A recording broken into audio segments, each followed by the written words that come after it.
Hello दोस्तों, नमस्कार। स्वागत करते हैं आपका इस चैनल टेक्निकल एसके में। आज के इस वीडियो में सुपर फास्ट खसरा फीडिंग के बारे में बात करेंगे। दोस्तों, सुपर फास्ट खसरा फीडिंग में जो नए यूजर आ रहे हैं उनको कुछ प्रॉब्लम हो रही है, और जो पुराने यूजर्स हैं उसमें कुछ जो नया अपडेट आ रहा है उसमें भी उनको कुछ प्रॉब्लम हो रही है। पुराने वीडियो में बताया गया है, लेकिन 2 से 3 वीडियो अपलोड हुई है जिसमें यूजर को जाकर देखने में काफ़ी परेशानी हो रही है। तो इस एक वीडियो में सुपर फास्ट खसरा फीडिंग की पूरी जानकारी हम देंगे, उसके ऑप्शन के बारे में बताएंगे। तो वीडियो अच्छी लगे तो लाइक कीजिएगा और चैनल को सब्सक्राइब कीजिएगा। चलिए मोबाइल स्क्रीन पर चलते हैं और एक एक करके सभी जानकारी को समझते हैं। कहीं पे भी कंफ्यूजन अगर आपको लगे तो हमें कमेंट तुरंत कीजिए, हम आपका कमेंट का जवाब जरूर देंगे।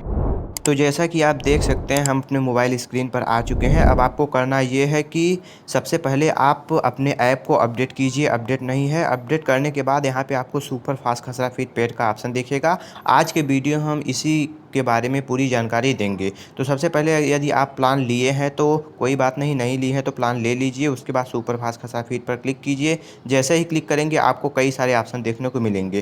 तो पहला ऑप्शन है रेवेन्यू इंस्पेक्टर लॉगिन। इसको छोड़िए, ये अलग टॉपिक है, इसके बारे में अलग वीडियो हम आपको बता देंगे। आपका टॉपिक आता है डिलीट खसरा से। इसका क्या मतलब है, डिलीट खसरा से क्या होगा, चलिए जानते हैं। तो सबसे पहले जब आप डिलीट खसरा पर क्लिक करेंगे तो यहाँ पे एक ऑप्शन आएगा डिलीट खसरा का, और इसमें कुछ सूचना नोटिस दिया गया है कि आप का इससे जो भी खसरा डिलीट होगा उसके जिम्मेदार आप स्वयं होंगे। तो आपको करना क्या है, डिलीट खसरा पर क्लिक करना है, और ये कैसे वर्क करता है हम आपको बताएंगे। जैसे मान लीजिए आपको डिलीट करना है 0 से लेकर 50 तक, तो यहाँ पे 0 से 50 तक डालकर फिल कर दीजिए, अपना हल्का लॉगिन कर लीजिए। लॉगिन करने के बाद आपको प्रविष्टि पर नहीं क्लिक करना है, डिलीट खसरा का ऑप्शन वहाँ पे आपके डैशबोर्ड में दिखेगा, उस पर जैसे क्लिक करेंगे तो जैसे खसरे की फीडिंग बारी बारी से होती थी वैसे ही बारी बारी से ये डिलीट कर देगा सब कुछ। तो ये था डिलीट का ऑप्शन का यही मतलब है।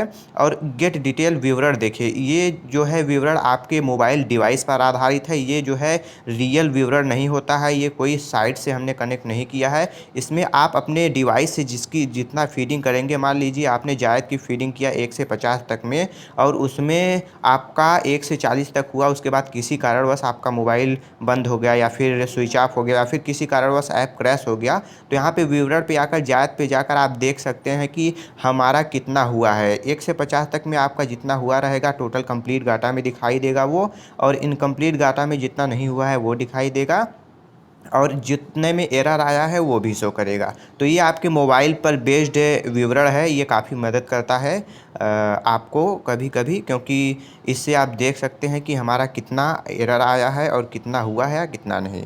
और मेन बात अब आती है इस फीडिंग की। इसमें आपको 2 ऑप्शन देखने को मिलेंगे, if data not available on site और if data available on site. ठीक है, तो इन दोनों में पहले फ़र्क हम समझ लेते हैं। वीडियो को पूरा वॉच कीजिए क्योंकि आज डिटेल में हम सबके बारे में जानकारी देंगे। वीडियो थोड़ी लंबी होगी लेकिन जानकारी आपको एक ही वीडियो में पूरी मिल जाएगी। तो if data not available on site, इसका मतलब है आप वेबसाइट पे 1428, 1429 जिस भी फसली वर्ष की फीडिंग कर रहे हैं उसमें आपका जो फसल का विवरण डाटा है वो कहीं दिखाई नहीं दे रहा है। यानी कि जब आप 1428 29 करते हैं फीडिंग, तो वो पूरा खाली होता है, तो उसमें आप अपने मर्ज़ी से कोई फीडिंग करते हैं, उसके बाद फिर 1429 आता है या 1430 आता है, तो वही जो 1428 वाला डाटा आप फीड किए हैं वही वाला सेम डाटा आपको 1429 में देखने को मिलता है। यदि सेम डाटा 1429 में देखने को मिले और 1429 में भी आप 1428 वाले डाटे को सेव कराना चाहते हैं, आप चाहते हैं कि जैसा फीडिंग हमने 1428 में किया है वैसा ही फीडिंग 1429 में भी हो, वही डाटा सेम इसमें सेव हो जाए, तो if data available on site से आप कीजिए। इफ़ डाटा अवेलेबल का मतलब है कि आपके उस वेबसाइट पर डाटा अवेलेबल है, बस आपको उसे सेव कराना है। और इफ़ डाटा नॉट अवेलेबल का मतलब है अब आपके उस डिवाइस में डाटा कोई नहीं है, पूरा खाली है, आपको शुरू से पूरा करना है। जो भी फसल भरना है, मान लीजिए गेहूँ, धान, जो भी आपको भरना है वो आपको शुरू से भरना है, तो इफ़ डाटा नॉट अवेलेबल से आप कीजिए। दोनों में बेसिक अंतर यही है कि इफ़ डाटा अवेलेबल से जब साइट पर डाटा अवेलेबल होगा तो आप करेंगे, इफ़ डाटा नॉट अवेलेबल से जब साइट पर डाटा कोई अवेलेबल नहीं है तब इसमें करना पड़ेगा। अब इफ़ डाटा नॉट अवेलेबल में 2 ऑप्शन देखने को मिलेंगे आपको, नॉर्मल और एडवांस।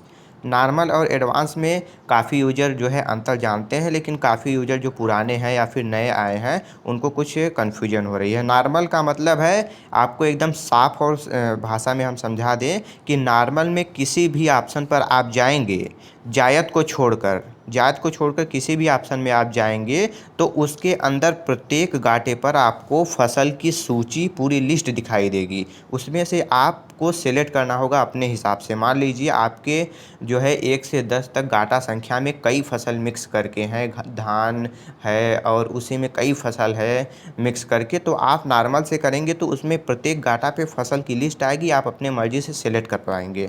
वही एडवांस में ये होता है कि आपको पहले ही इंस्ट्रक्शन दे देना पड़ता है। जैसे मैंने यहाँ पे रबी पर क्लिक किया और यहाँ पे शून्य या सहित पर मैंने क्लिक कर दिया। अभी इसमें भी अंतर हम बताएंगे, फ़िलहाल के लिए डेमो के लिए आपको शून्य पर क्लिक करके दिखाते हैं। देखिए अब एडवांस में ये होगा कि आपको फसल की लिस्ट पहले ही दिख जाएगी। नॉर्मल में फसल की लिस्ट जब आप डैशबोर्ड में जाएंगे तो प्रत्येक गाटे पर आएगी, इसमें पहले आ जाएगी। तो पहले हमने गेहूँ चूज कर लिया, आप कोई भी चूज कर सकते हैं, और निजी, बोरिंग, डीजल, इसमें से कोई भी आप चूज कर सकते हैं। तो मैंने इंस्ट्रक्शन यानी कि एडवांस में इसको पहले ही दे दिया कि आप गेहूं हमारे प्रत्येक गाटा में भरेंगे और निजी, बोरिंग निजी जो है विद्युत वाला रहना चाहिए। तो आप यहाँ पे जितना भी संख्या डालेंगे उसके अंदर जितना भी फीडिंग होगा ये गेहूं ही भरेगा और बोरिंग निजी विद्युत करके वो डाल देगा। तो एडवांस में ये आपको अंतर मिलेगा। एडवांस में आपको कुछ क्लिक वगैरह करने की आवश्यकता नहीं होगी, ऑटोमेटिक कर देगा। अब यूजर को प्रॉब्लम होती है कहीं कहीं जो है नॉर्मल के जायद और एडवांस के जायद में, ये बहुत बड़ी कन्फ्यूजन है। हम आपको बता दें, यदि आपको जायद में केवल रिक्त करना है तो आप नॉर्मल से कीजिए। यदि आप चाहते हैं हमारे जायद में भी कोई फसल आए, क्योंकि स्पेशल केसेस में आप जायद में भी कोई ना कोई फसल आप भरते हैं, तो यहाँ पे आपकी देखिए फसल की लिस्ट आ जाएगी जो जायद में है, इससे आप कर पाएंगे। और लेकिन काफ़ी जो है क्षेत्र में जो जायद है वो रिक्त ही होता है। स्पेशल केस में कोई फसल होता है तो उसके लिए एडवांस में ऑप्शन दिया गया है। अब आपको एक कन्फ्यूजन और आएगा रिक्त रकबा शून्य और रिक्त रकबा सहित का। इसके बारे में जो है हमने कम्युनिटी में भी जो है आपको पूरा डिटेल में विवरण दे दिया है। लेकिन हम आपको बता दें, रिक्त रकबा शून्य का मतलब है रिक्त करके जितना भी रकबा होगा उसका शून्य कर देगा, और रिक्त रकबा सहित का मतलब है रिक्त करेगा और जितना रकबा उसका रहेगा वो ऑटोमेटिक वहाँ पे फीड हो जाएगा। शून्य और सहित में यही दोनों बस बेसिक अंतर है कि सहित वाले में रकबा आपका दिखाई देगा आप रिपोर्ट से देखेंगे तो, और रिक्त रकबा शून्य वाले में रिपोर्ट से देखेंगे तो रकबा जो है शून्य शून्य दिखाई देगा। तो आपके क्षेत्र में जैसे भी जिस प्रकार की फीडिंग हो आप कर सकते हैं। आप शून्य से भी कर सकते हैं, सहित से भी कर सकते हैं। काफ़ी ज़िलों में अपने हिसाब से अलग अलग होती है। तो ये बेसिक डिफरेंस है इन सभी में। इसमें यदि आपको कुछ समझ में नहीं आया तो हमें कमेंट कर दीजिए और हमारे चैनल को सब्सक्राइब कर लीजिए इसी टेक्निकल नॉलेज के लिए। तो आज के वीडियो के लिए इतना ही। वीडियो काफ़ी लंबी हो चुकी है, तो मिलेंगे अब अगली वीडियो में। धन्यवाद।